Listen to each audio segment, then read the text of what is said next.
we have DavidDomenici. He's a co-founder of the widely recognized Maya Angelou Schools. He's on my left. It's a network of alternative schools in Washington, D.C. He's also the founding principal of the Maya Angelou Academy, the school located inside D.C.'s long-term secure juvenile facility. He's currently the executive director of the Center for Educational Excellence in Alternative Settings, an organization he launched in 2011 to improve education for incarcerated and at-risk youth. First, I want to thank Dr. Delgado and Dana Velasquez and everybody involved with LACO and the RTSA process for hosting today's event, but more importantly, for doing everything you can to make school meaningful, relevant, and something that really, really works for kids who are locked up. It's great to be here surrounded by adults who really care about kids, a lot of whom have been forgotten. I was asked to give a real quick overview of what we see in juvenile justice education facilities nationwide. Well, 3.5 years, 22 states, 65 facilities, 300 to 400 classroom visits, and I can tell you what we generally see is not good. It's not what kids need, and it doesn't lead to positive outcomes. That's the bad news. The good news, though, is that there's pockets of progress and really positive change scattered across the nation, and one of the biggest ones of those is right here in Los Angeles County.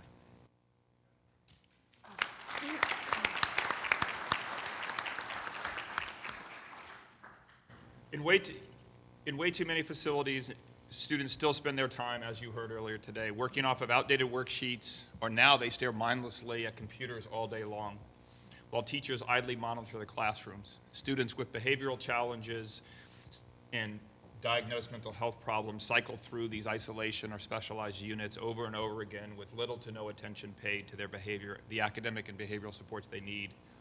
And because secure care staff and the education team don't communicate or work well together, kids miss class, get pulled from class for almost all sorts of reasons, very few of which are meaningful. Meanwhile, there's little accountability for schools or the adults that work with them. Schools fail students for years on end, but there's no systems in place to mandate change or improvement. Teachers often aren't evaluated or held accountable at all. And what we see, I believe, is a combination of compromised values and broken systems. And that's what we still see often, tragically. That's not, though, what you see in Los Angeles County and RTSA sites. There are some hopeful signs, and they're kind of clustered both here and around. If you just go a little bit west over to Utah, you'll see really terrific facilities running really great schools. And why is that? It's because the State Office of Education, the local school districts, and the Office of Juvenile Justice share a common vision. Our kids matter. They deserve the same thing that every other kid in the state of Utah gets. If you go up north to Oregon, again, you'll see some great things happening, particularly with older kids who have their high school diplomas. You go sit in a classroom, you see 30 kids taking online college classes all at once through Portland State University, working, gaining vocational skills. So there is some good stuff. But let's talk about what we see here in LA. And my colleague Haley Corman lives here and works here and gets to a lot of the sites. So I want to just highlight 4 things that I see working that really has made the RTSA model such an incredible effort, and one that I think is going to make this rollout really successful and help us change the game nationwide. First, this is a full-scale school redesign model. This is not one of these things, oh, if we could just, can't you just give us that good computer program to solve their math skills and just tell me what I need to do to do credit recovery, that's going to fix it. It's not going to fix it. There aren't silver bullets here. Tinkering with failing schools doesn't work. What they need is thoughtful, comprehensive re-engineering that gets at the heart of what's happening in classes between students and the adults who are there with them. That's what happens in RTSA sites. Second, the rollout is well-funded and structured in a way to lead for success. Dr. Delgado has allocated funds. He's made this kind of a competition. He has terrific professionals leading the charge, and that's what you need to take these things to scale. Schools have to apply, they have to opt in, they have support as they transition and re-engineer. There are both LACO team and key stakeholders, outside stakeholders involved. They conduct site visits, they provide supports, and they ultimately certify schools. This process is designed to promote real, lasting system change, not simply to have schools offering the same old thing with a different name hanging above the banner. Third, the structure of the RTSA rollout combines autonomy, local autonomy, with lots of accountability, and that's a combination that works. As grown-up professionals, teachers and principals want autonomy and want to be creative and innovative. But we want accountability because we want our kids to learn and to gain the skills they need so they can be successful when they graduate. Here's what I know. Not every RTSA site is doing the exact same thing on October 1st or January 15th. Thank goodness. But what I do believe is that all of these sites must be pushing students to problem solve and think critically. They must integrate meaningful socially emotional themes into the fabric of school. And they must provide individualized, targeted support for students who need it. And they have to have processes in place to assess progress and retool as needed. And that's what school redesign is.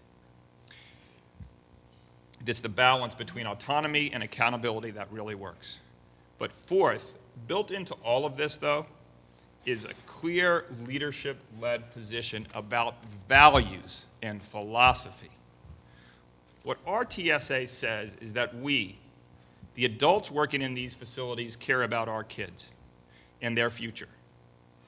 It's hard work to change your teaching practice after years and years. It's hard work to design integrated units. It's hard work to make school challenging and problem solving. And it's really hard to open up and have honest, frank conversations with kids about violence, about race, about juvenile justice reform. But that's what Dr. Delgado is asking RTSAers to do. So, that's probably 4 minutes, not 3. But I want to commend everyone here for all they're doing.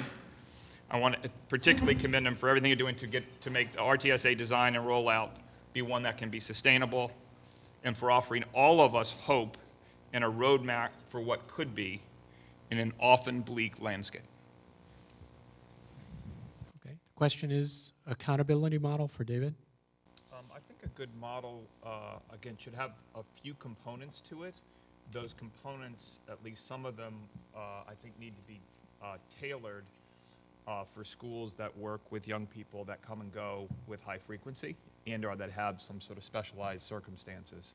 But a good accountability framework, I believe, should include things like walkthroughs by engaged outside stakeholders using an agreed-to tool that is less of a box-checking tool and more of a thoughtful framework that aligns with, again, the goals, for example, of the RTSA model that would allow thoughtful outside stakeholders to come in, observe classrooms. I believe that model should include conversations with students and should include conversations with teachers. That would be a piece of the framework. I also believe the model should include data. There is data that we can glean. So for example, when I ran a school inside a youth facility, I was furious that one of the accountability measures was going to be year-end test scores because it was irrelevant. Of the kids who took the test at the end of the year, most of them, some of them have been with me for 3 weeks. But nonetheless, just like some of the data that we see, there's no reason why schools and youth facilities cannot agree up front to an assessment tool, and in this case it happens to be NWEA, that they're going to use, and they're going to use it frequently. They're going to agree that if we say we're going to use it, we're going to get 90% of the kids tested within 2 weeks at entry, and we're going to get 80% of them tested at whatever level of frequency. And we're going to put systems in place to test. But testing is just one piece of it. And then we're going to look at how students do on those tests over time, both individualized and then aggregate them. And the end of the year test or the end of the year score might be irrelevant, but the county should be able to agree, I'm sure that they would agree, what are our mutual goals around student growth on a standardized test that parties agree is a meaningful tool, one tool, not the sole tool. So that would be a piece of it, would be to use actual test score data as a piece of a more comprehensive model. But it needs to be a test that is done that lives with kids. So kids take it during their life at the institution, and then you disaggregate and then reaggregate that data. Third, there's other data that makes sense, but oftentimes the way it's collected doesn't really work. So for example, we saw the increased number of high school diplomas that LACO is producing. That graph would even be more meaningful if it was charted against the aggregate number of students within LACO's, how many kids were in LACO. And in fact, I think your population has been going down, but your number of graduates has been going up. I think that chart would even be more valuable if the county, for example, said when a student comes in, based on his expected or her expected length of stay, is she or he graduation eligible? Meaning, is that young person within, I don't know the high school, the California credits, but approximately a year's, if that student does approximately a year's worth of work, would he or she be able to graduate? Does that make sense? And the graduation rate is less an aggregate how many kids graduated. It's of the kids that came in as ostensibly close to being a senior and stayed 6 to 9 months, how many of them got their high school diploma? Is that right? So there's a very tailored measure. The graduation formula is based on kids when they come in up front, how many of them could graduate during the time that they're in that LACO is responsible for them. Similarly, we could have what we talk about as a credit accumulation ratio, right? Students are with LACO for a certain amount of time. If those students were working hard, were showing up to rigorous classrooms, and they passed their classes, they should be able to accumulate X number of credits. And I think LACO could agree, okay, we think that students should generally be able to acquire this many credits per month, per year, and we could agree on a standard for that. Right? So what you end up with is you don't end up with saying, hey, LACO did or didn't have a good high school graduation rate this year. The graduation rate might not have, they might have a bunch of young kids, but they do agree that of the students that came to us that were graduation eligible at the time they entered, what percentage of them left here with a high school diploma?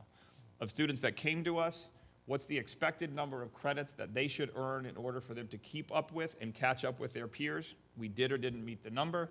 And then another sort of softer, but that's not the word I want to use, another tool that is really aligned with the model itself, that would include classroom observations, would include conversations with students, would include conversations with leadership. That's the sort of model that we try to talk to people about using in this sort of setting.